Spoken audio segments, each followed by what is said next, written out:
feel God's presence. Saya rasakan hadirat Tuhan begitu indah di sini. Saya tahu hadirat Tuhan tidak berkurang di sana ya. Karena kita sama-sama di dekat Allah. Saya mau sampaikan firman Tuhan. Saya beri judul, lebih banyak sorga di hidupku. Betul. Lebih sedikit diri kita. Lebih banyak Tuhan Yesus. Lebih banyak sorga di hidupku. I want more of you. Buka bersama dengan saya. Ini ayat-ayat favorit saya, Matius 5, saya mau khotbahkan berkali-kali juga keluarnya beda-beda. Tidak akan pernah sama. Matius 5, ayat yang pertama sampai 12. Ayat 1 dan ayat 2 dulu. Ketika Yesus melihat orang banyak itu, naiklah ia ke atas bukit. Dan setelah ia duduk, datanglah murid-muridnya kepadanya. Maka Yesus pun mulai berbicara dan mengajar mereka, katanya. Yesus itu lihat orang banyak kan, lalu dia langsung naik ke atas bukit supaya suaranya terdengar. Tapi sebenarnya ada arti yang lebih dalam. Saya jadi ingat seperti sebuah deja vu. Seperti kejadian lagi waktu Allah di perjanjian lama mengajak Musa naik ke Gunung Sinai. Musa naik ke situ untuk diajari mengenal Tuhan. Karena Musa adalah pengajar dan pemimpin umat, dia harus turun, ajarkan sesuatu. Dia harus terima dulu sebelum memberikan apa-apa. Karena Musa juga darah dan daging seperti kita. Bahkan dulu dia pernah membunuh. Dia itu hanya manusia biasa. Allah kita itu Allah yang sangat pribadi. Dia rindu sekali memperkenalkan diri, bukan karena dia kesepian. Karena dia menciptakan kita itu untuk persekutuan. Dia menciptakan manusia dalam gambaran rupa Allah, itu artinya Allah ingin berbincang-bincang dengan kita. Kerinduan Allah terbesar adalah agar kita mengenalnya. Bukan hanya suatu hari masuk ke sorga, dia rindu berjalan dengan kita di hidup ini sekarang. Allah kita itu nyata. Dan dia mau supaya kita itu tidak duniawi dalam kehidupan kita itu. Dia memperkenalkan sorga. Bukankah suatu hari itu address kita nanti? Itu alamat kekal kita. Tapi nggak nunggu sampai nanti. Tuhan ingin berjalan dengan kita sekarang. Makanya itu Tuhan panggil Musa, yuk naik ke atas sini. Selain mengenal aku mau mengajarkan kerajaan sorga ini. Karena kamu berasal dari bumi. Aku dari atas sana. Aku ingin memperkenalkan duniaku kepadamu. Makanya Musa 40 hari 40 malam nggak makan. Dia naik ke sorga. Bukan naik ke sorga, dia naik ke Gunung Sinai maksud saya. Tapi tempat itu sorgawi, di mana ada para malaikat, hadirat Allah. Tuhan itu mau ajari Musa, sebuah kerajaan yang asing bagi dia. Musa paling-paling di masa mudanya dia tahu kerajaan Mesir, tapi nggak pernah mengerti kerajaan Allah. Sebelum itu dia hanya melihat semak belukar. Terbakar namun tidak hangus. Disitulah panggilannya dimulai. Tapi Tuhan ingin ajari dia lebih, deeper again, deeper in love with him. Lebih dalam lagi untuk mengenal dia. Maka Tuhan memberitahu kepada dia, ini, aku tunjukkan hadiratku. Tidak heran Musa turun gunung, bersinar, bercahaya wajahnya. Ini kejadian lagi di perjanjian baru. Tapi kali ini Yesus, wujud Allah, di dalam darah dan daging manusia. Karena Yesus itu adalah anak Allah. Yang menjelma menjadi manusia melalui perawan Maria. Yesus itu ajak orang-orang naik ke atas bukit. Setelah itu ia duduk. Lalu datanglah murid-muridnya kepadanya. Yesus pun mulai berbicara dan mengajar mereka. Tuhan itu mau mengajari kita. Supaya kita mengenal dia. Tuhan itu mau mengajari kita apa? Dia mau ajari kita sorga. Loh Pastor Philip, kita kan masih hidup di bumi. Kenapa kok ajari sorga nanti? Kalau Anda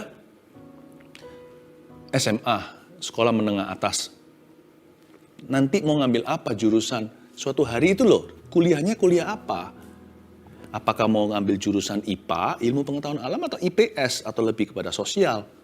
Anda mulai pilih jalur bukan? Jangan lupa loh, bumi tempat tinggal kita ini sementara, kita itu akan ke sana. Siapa percaya Yesus dapat keselamatan, yakni kehidupan kekal setelah pengampunan dosa. Alamat kita nanti itu di atas sana, bukan di sini. Karena itu sekarang Tuhan Yesus harus mempersiapkan kita. Memang betul, kita tidak akan masuk dalam kerajaan sorga dalam dimensi sepenuhnya, itu nanti tunggu kita mati atau Yesus datang kembali. Tapi bukan berarti bahwa sorga tidak bisa hadir dalam kehidupan kita. Sorga yang saya maksudkan di sini itu ada dua macam dulu. Yang satu adalah sorga tempat beneran, bukan di bawah telapak kaki ibu. Bukan sorga yang sifatnya, this is like heaven, karena tempat itu sejuk atau dingin atau apa. Bukan. Sorga itu tempat sungguhan. Bukankah aku sudah memberitahukan kepadamu? Yohanes 14 bilang begitu. Yesus berkata, di rumah Bapakku ada banyak tempat tinggal. Jikalau tidak, aku pasti memberitahukannya kepadamu. Aku pergi ke situ untuk mempersiapkan tempat tinggalmu. Di rumah Bapakku. Supaya kemana aku pergi, kamu tahu jalan ke situ. Supaya aku di mana aku berada, kamu akan di sana. Akulah jalan kebenaran dan hidup. Tidak ada seorang pun dapat datang kepada Bapa kecuali melalui aku. Jadi sorga itu bukan di bawah telapak kaki ibu. Itu kiasan, sorga itu beneran. Memang betul, itu ada sorga yang ada sorga tempat beneran. Tapi juga ada suasana sorga dalam kehidupan kita. Sebelum kita masuk ke sorga suatu hari nanti, itu Tuhan bisa tambahkan perkara sorgawi di hidup kita. Tuhan bahkan bisa membuat kita semakin dalam hidupnya dalam hadirat Allah. Bukan jadi orang yang aneh loh ya. Tapi Tuhan bisa increase sorga dalam kehidupan kita. Makanya Yesus ajari, berbahagialah, berbahagialah, berbahagialah itu. Tuhan ajari kita gimana berjalan dengan sorga di hidup kita yang sementara. Kalau kita tidak hidup menurut pengajaran Yesus ini, lebih banyak neraka kayaknya di hidup kita. Tetapi kalau kita hidup sesuai dengan pengajarannya, hidup kita akan semakin semerbak sorga. Padahal kita belum di sana. Paham maksud saya? Lebih banyak sorga di hidupku itu harus dimulai dengan nomor 1 ayat 3 dulu. Berbahagialah orang yang miskin di hadapan Allah. Karena merekalah yang empunya kerajaan sorga. Ini luar biasa. Ini indah. Tuhan bilang, kalau kita mau mengalami lebih banyak sorga di hidup kita daripada seolah-olah hidup kita itu seperti neraka rasanya. Dan nomor 1 tulis itu. Kita harus sengaja punya lebih sedikit ego. Berbahagia orang yang miskin di hadapan Allah ini bukan materi. Ini bicara soal rendah hati. Bicara tentang orang yang tidak self-defensive, tidak membela diri. Bukan orang yang melulu pembuktian dirinya. Bukan orang yang sok-sokan. Bukan orang yang berbangga atas perkara duniawi. Andai kata hidup kita itu lebih sedikit egonya, kita akan melihat lebih banyak sorga bukan hanya bagi kita, tapi juga bagi orang-orang yang ada di sekeliling kita. Coba tinggal satu ruangan 1 jam dengan orang yang egois. Kayaknya hidup itu tidak enak. Kayaknya seolah-olah di satu ruangan dengan neraka. Neraka juga tempat beneran.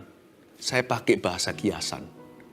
Bayangkan seorang laki-laki, kepala keluarga. Ya, dia adalah suami seseorang, papanya anak-anaknya. Tapi penuh dengan ego. Dikit-dikit nggak kenaan orangnya. Dikit-dikit tersinggung. Dikit-dikit main tangan. Coba bayangkan. Bukankah tinggal sama orang itu seperti tinggal di neraka?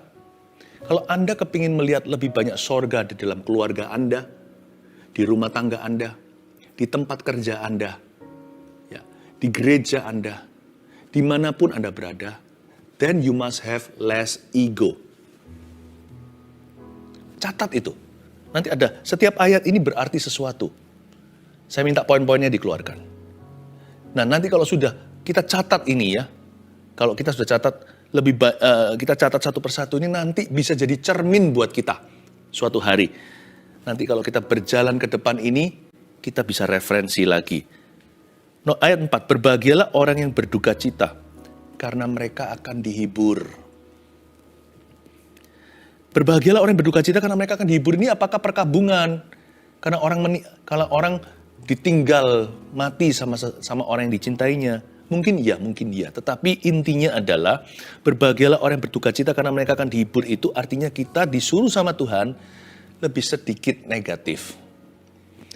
Saya harap ya, Ini kan sudah mendekati akhir tahun. Tahun baru sudah visible, sudah kelihatan di depan. Mari kita buat komitmen di hadapan Tuhan. Ini bukan keharusan, tapi ini kenikmatan. Kalau kita lebih sedikit negatif, hidup kita itu lebih nyaman. Orang lain sekeliling kita pun lebih nyaman juga. Maksudnya apa berduka cita dengan negatif? Apapun alasan orang ini berduka cita, lihat ya ayat 4. Fokusnya harusnya pada mereka akan dihibur. Berbahagialah orang yang berduka cita karena mereka akan dihibur. Fokuskan pada penghiburan Allah, bukan pada duka cita Anda. Be a less negative person. Itu yang Tuhan ajarkan. You mau more heaven, more of heaven. Tuhan seolah-olah tanya sama kita, apakah engkau mau lebih banyak sorga di hidupmu? Maka harus jadi orang yang lebih positif. Jangan dikit-dikit negatif. Buang itu pikiran negatif jauh-jauh. Perkataan negatif. Itu adalah hal-hal yang mengundang neraka dalam kehidupanmu. Mana enak di tempat kerja suasana begitu, negatif melulu. Apalagi di rumah tangga, di keluarga kita. Dalam pelayanan orang juga bisa negatif. Sehingga sekeliling dia orang-orang gak pernah awet. Baik itu atasan, bawahan, rekan. Gak ada yang mau dekat sama dia. Negatif orangnya. Coba bayangkan. Berbahagialah orang yang berduka cita karena mereka akan dihibur. Jadi orang yang melihat penghiburan Tuhan. Apapun alasanmu sedih atau mengeluh hari ini, apalagi menggerutu, lihatlah penghiburan Allah. Lihat positifnya. Di balik segala sesuatu yang buruk sifatnya, yang nampak kelihatannya seperti nggak enak, selalu Tuhan sediakan remah-remah jikalau bukan rotinya. Allah selalu meninggalkan janji di situ. Selalu ada maksud ilahi di balik segala sesuatu yang kurang nyaman di hidupmu. Sekalipun kau berduka cita hari ini, ingatlah bahwa engkau akan dihibur. Janganlah meratapi. Janganlah pakai mulut kita itu untuk terus-menerus ngomel. Mari kita menggunakannya untuk bersyukur. Dan akui kebaikan Tuhan. Sekalipun aku susah Tuhan, engkau tidak meninggalkan aku. Tuhan, aku dilanda persoalan yang sangat besar. Bahkan sekarang Tuhan sakit penyakit yang kuidap. Atau lebih parah lagi, seorang yang kukasihi, dia sekarang menderita sakit penyakit dan sebentar lagi akan mati. Tapi aku tahu Tuhan Immanuel, Tuhan beserta. Apapun terjadi Tuhan itu baik. Tuhan, worst come to worst, terburuk pun situasi yang paling terpuruk. Nama kami sudah tertulis dalam kitab kehidupan Allah.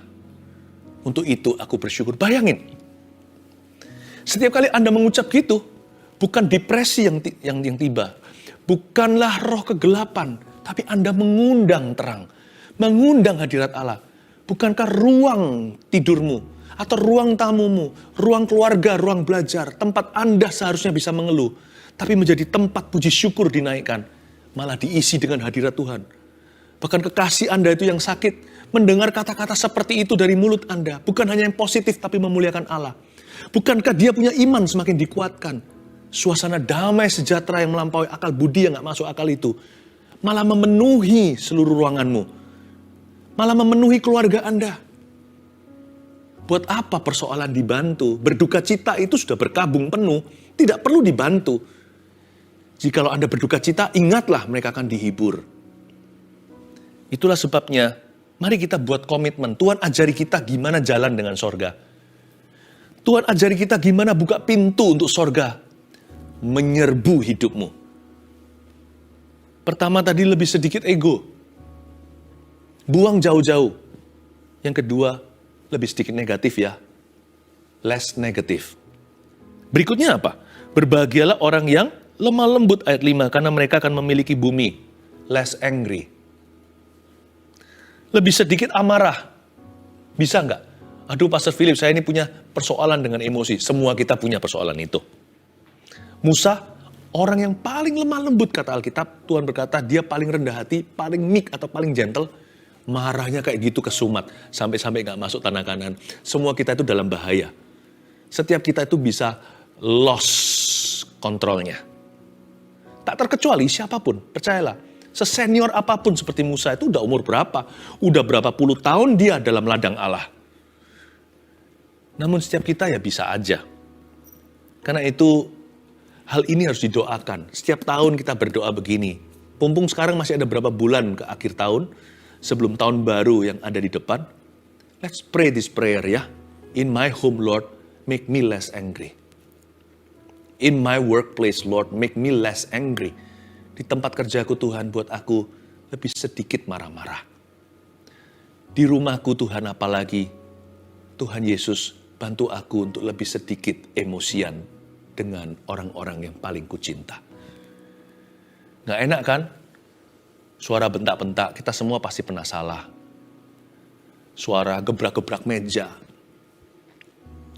We are all guilty of such thing. Kita semua. Kalau Tuhan menghitung dosa yang nggak ada satupun di antara kita itu layak berdiri sekarang di saat teduh bersama. Nggak ada, termasuk saya. Ini adalah dream saya. Karena itu kalau kita mau buat satu resolusi ya, tahun depan misalnya, atau bulan depan lah, nggak usah jauh-jauh. Jangan gini loh, aku mau semakin kaya. Aku mau semakin sukses di kerjaan. Iya. Tapi itu secondary, itu kedua, karena itu materi. Harusnya goal pertama kita itu rohani. Loh tapi Pastor Philip kan kita nggak bisa mengubah diri sendiri. Lah iya, makanya lewat saat teduh bersama ini Anda diubah. Tapi kalau Tuhan mengubah kita itu Roh Kudus nggak menyurupi kita. Roh Kudus itu bekerja sama, karena itu sekarang firman diberitakan, Anda menerima dengan iman, Roh Kudus mulai bekerja. Nah, hal pertama yang menjadi manifestasinya adalah doa. Kita bisa berdoa sembahyang begini, Lord make me less angry in the future. Masa depan, bantu saya untuk tidak emosian. Bisa loh, tiba-tiba ada kekang dalam dagingmu. Buah roh tiba-tiba muncul. Anda tidak perlu usahakan, Anda doa aja, maka akan diberikan. Mendadak keluar yang namanya roh penguasaan diri. Buah roh nomor 9, pengendalian. Make me less angry. Karena Alkitab berkata begini, Yesus berkata begini, kalau Anda mau kerajaan, lebih banyak kerajaan sorga, seperti tadi bahagia orang yang miskin karena mereka yang punya kerajaan sorga. Demikian juga orang yang lemah lembut akan lebih kerasa sorga. Coba setelah kita muring-muring, masa enak sih di hati? Seharian langsung murung. Kayaknya sorga pergi, padahal ya enggak sih. Tapi seolah-olah suasana sorga hilang. Kalau itu iya. Betul enggak? Kalau kita berlibur lalu tiba-tiba kita emosian hanya karena perkara sepele. Diserempet orang di jalan. Padahal itu pun enggak kena mobilnya. Seharian liburannya bubar. Hari itu hangus ditelan. Bukankah sorga itu selalu notabene kelemah lembutan? Di mana ada orang lemah lembut itu kan jadi adem ya. Sejuk gitu di hati. Bisa kerasa nggak? Deket orang yang lemah lembut itu rasanya, kok enak ya? Kok enak ya? Entah gimana. Apalagi kalau kita udah biasa di dekat orang yang marah-marah. Tiba-tiba dekat orang sabar, yang seperti Tuhan. Kok enak ya? Aku nggak mau pergi. Nggak mau jauh-jauh dari sini. Rasanya mau kembali lagi. Kenapa? Karena dekat orang tersebut. Adem hatiku. Dingin, sejuk. Nyaman sekali. Nggak bisa terkatakan. Yang uang tidak bisa beli. Make me less angry. Lebih sedikit amarah. Itu yang dimaksudkan oleh Tuhan Yesus. Berbahagialah orang yang lemah lembut hatinya. Karena mereka akan memiliki bumi. Berikutnya, berbahagialah orang yang lapar dan haus akan kebenaran, karena mereka akan dipuaskan. Yesus ajari apa lagi? Itu di gunung tinggi loh, di bukit. Tuhan ajari murid-muridnya. Begini ya caranya hidup ya, supaya sorga lebih banyak, supaya kedaginganmu lebih dikikis, supaya tidak ada rasa neraka di dalam rumah tangga, di tempat kerja, di gereja, di tempat pelayanan, di mana saja. Ya pasti ada orang jahat di mana-mana. Paling tidak radius Anda itu loh, sorga berjalan di mana para malaikat ada dekat. Berbahagialah orang yang lapar dan haus akan kebenaran, karena mereka akan dipuaskan. Tulis tuh.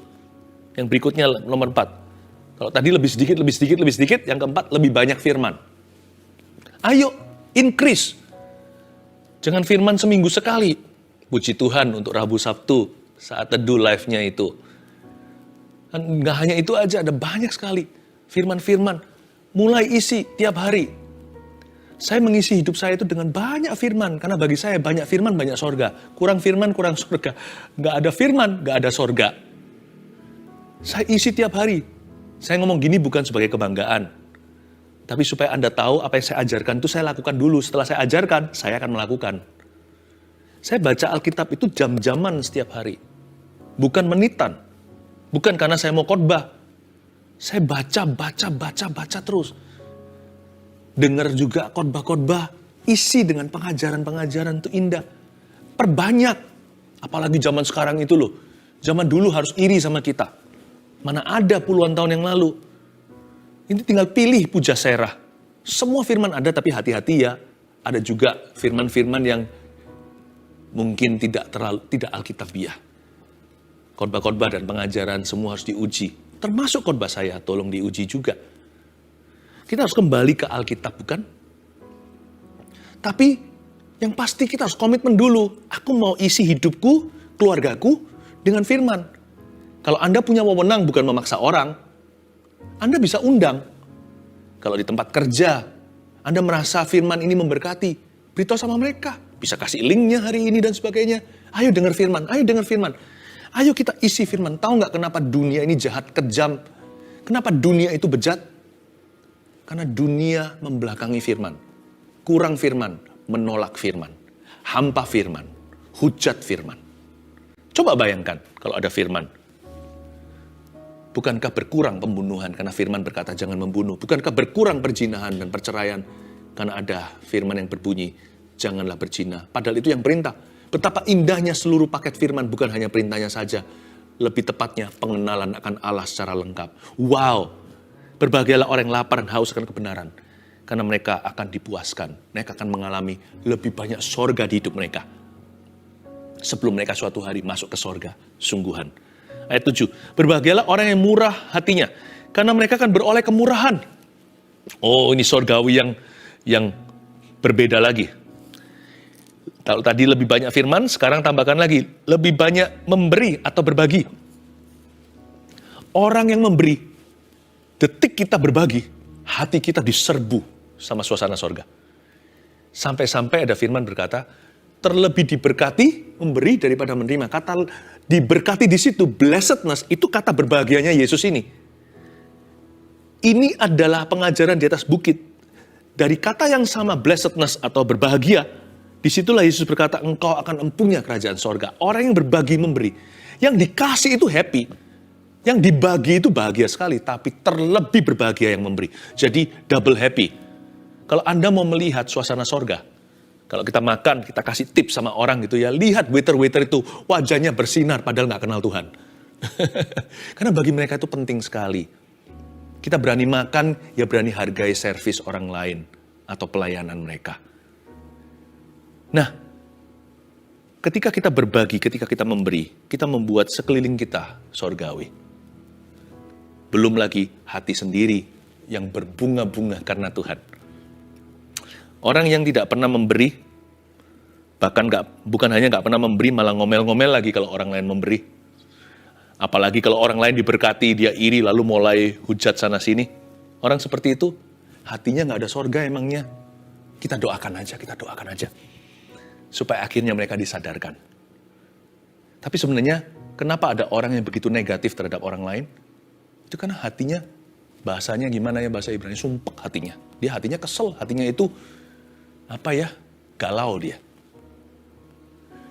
Sebenarnya kasihan orang-orang yang demikian. Sebab orang yang suka memberi, tidak akan suka mengkritik kanan kiri apalagi menghakimi. Karena hatinya puas dengan Tuhan. Dan orang yang sering diberi harus belajar memberi suatu hari ya belajar berbagi. Karena Yesus berkata gini, kalau kamu mau melihat lebih banyak sorga di dalam kehidupanmu, bukan hanya soal keuangan ini. Tapi bicara tentang suasana hati secara menyeluruh. Kalau kamu mau melihat lebih banyak sorga, perbanyak memberi atau berbagi. Oke, yang berikutnya. Ayat 8. Berbahagialah orang yang suci hatinya karena mereka akan melihat Allah. Ini yang suci hatinya. Bukan berarti orang sempurna ya. Wah, dia adalah santo santa, dia orang yang sangat suci. Bukan. Berbahagialah orang yang suci hatinya ini karena mereka akan melihat Allah. Ini sebuah komitmen. Kalau kita mau melihat lebih banyak sorga di hidup kita, tulis berikutnya. Lebih sedikit dosa. Loh Pastor Philip, bisakah kita lebih sedikit berdosa? Oh bisa. Bukankah kita sudah diberikan di dalam diri kita kuasa kebangkitan? Berarti kita juga sudah mengalami kuasa kematian Kristus. Berarti kita bisa mematikan perbuatan daging kalau ada Roh Kudus di dalam diri kita. Lain cerita kalau sama orang-orang yang belum kenal Tuhan. Kita suruh mereka berubah. Mana bisa wong mereka masih orang berdosa yang butuh Tuhan Yesus kok. Tapi kita orang berdosa yang sudah makan tubuh, daging dan darah Yesus perjamuan. Kita adalah orang-orang berdosa yang sudah diselamatkan. Ada Roh Kudus di dalam diri kita. Karena itu mari kita buat suatu komitmen. I want to sin less. Kalau bisa sin no more. Tahun depan ceritanya. Ini masih jauh ya, masih berapa bulan. Kalau bikin resolusi. Tuhan Yesus tahun depan, aku mau junjung tinggi standar kekudusan Allah. Nilai-nilai kekudusan itu aku mau junjung tinggi. Aku mau lebih sedikit berdosa. Jangan muluk-muluk. Sama sekali nggak berdosa, kita masih jatuh bangun kadang-kadang. But I want less sin in my life. Lebih sedikit dosa. Aku minta Tuhan Yesus mulai patahkan, bantu aku ya Roh Kudus dalam kelemahanku, Roma 8, agar aku bisa break free dan bebas dari kebiasaan-kebiasaan buruk yang selama ini membelengguku udah bertahun-tahun sudah. Karena itu tahun depan jangan cari perkara. Jalan ke depan ini kita jangan cari masalah. Bangun tidur bukan ku terus mandi, langsung cari pencobaan. Malam hari nggak tidur, cari godaan. Bagaimana bisa happy terus terang? Padahal Anda dengar firman berkali-kali, diajak-ajak persekutuan. Tapi kalau Anda sendiri agresif dan inisiatif, terus cari-cari pencobaan. Padahal doa Bapak kami ajarkan, doanya begini, jangan tuntun kami masuk ke dalam pencobaan, tapi bebaskan kami dari segala yang jahat. Nah kalau itu keputusan Anda, masa Tuhan akan paksa? Tuhan tidak pernah memaksa siapa-siapa. Kalau bagi Anda more sin, bagi kita more sin is okay. More sin means less heaven. Lebih banyak sorga ya pasti lebih banyak dosa, lebih sedikit sorga. Mari kita buat jadikan itu kerinduan. Bukannya tahun depan aku mau lebih banyak uang. Aku ingin memiliki lebih banyak kekayaan. Tapi kenapa tidak buat aja goal seperti ini dulu? Tahun depan atau hari-hari ke depan. Bulan-bulan di depan ini. Lebih sedikit dosa di hidupku Tuhan. Aku tidak mau lagi mendukakan hatimu. Aku tidak mau mendukakan rohmu. Jangan ambil Roh Kudusmu daripadaku. Jangan buang aku dari hadiratmu. Berjaga-jagalah pada pintu mulutku Tuhan. Dan ajarlah hatiku untuk menjaga dengan segala waspada. Kalau Anda sungguh-sungguh serius dengan itu, tiba-tiba drastis turun dosa-dosa kebiasaan buruk dalam kehidupan kita. Akan ada kemerdekaan. Berikutnya, ayat 9. Berbahagialah orang yang membawa damai, karena mereka akan disebut anak-anak Allah. Niscaya, yang nomor 7. Lebih banyak damai di hidup kita. Let's have more peace. Damai di sini itu bukan hanya vertikal, tapi juga horizontal. Udahlah sama orang itu lebih nice. Ya, jangan menabur kekasaran dan kekerasan. Karena Alkitab mengajarkan bahwa damai yang disebut di sini, juga orang yang membawa damai, mereka akan disebut anak-anak Allah. Kita tidak bisa damai kita itu sendiri eksklusif dengan Tuhan. Apa yang dengan Tuhan kita akan bangun dengan orang-orang sekeliling kita. Damai itu berarti juga berdamai dengan musuh-musuhmu. Berdamai dengan saudaramu. Berdamai dengan orang sebisa mungkin, kata Paulus. Kalau itu bergantung pada dirimu, hiduplah damai dengan semua orang. Gak bisa kadang-kadang bergantung kita saja. Untuk tangguh harus 2 orang. Juga bisa jadi kita mau damai pun, hati kita sungguh-sungguh baik pun, gak tentu ditangkap sebelah tangan. Bisa jadi saja tetap ada orang-orang yang menjahati Anda, tetap ada orang-orang yang berbuat jahat, tetap ada orang-orang yang merugikan. Tapi sebisa mungkin secara realistis Paulus mengatakan, kalau itu bergantung pada dirimu, hiduplah dengan damai. Hiduplah dalam damai dengan semua orang. Janganlah Anda jadi biang keroknya. Janganlah saya dan Anda menjadi biang masalah. Udah itu aja. Kita harus menjadi bagian daripada solusi dalam hubungan, bukan bagian dari permasalahan. Bukan bagian dari problema. Karena orang-orang yang membawa damai, mereka disebut anak-anak Allah. Minta sama Tuhan, lebih banyak damai ke depan. Yang terakhir ayat 10-12, berbahagialah orang yang dianiaya oleh sebab kebenaran. Karena mereka lah yang punya kerajaan sorga. Berbahagialah kamu, jika karena aku kamu dicela dan dianiaya, dan kepadamu difitnahkan segala yang jahat. Ya kan?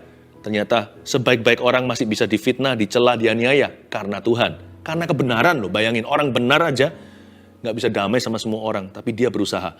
Bersukacitalah dan bergembiralah karena upahmu besar di sorga, sebab demikian juga telah dianiaya nabi-nabi yang sebelum kamu. Kembali ayat 10, berbahagialah orang yang dianiaya oleh sebab kebenaran, karena mereka lah yang punya kerajaan sorga. Ada dua dimensi di situ, dianiaya oleh karena kebenaran, tapi orang-orang ini punya kerajaan sorga. Majemuk bukan satu, karena mereka lah yang empunya kerajaan sorga. Maksudnya apa? Nomor 8. Lebih banyak teman dalam Tuhan, dan lebih sedikit musuh yang nggak perlu. Tulis itu.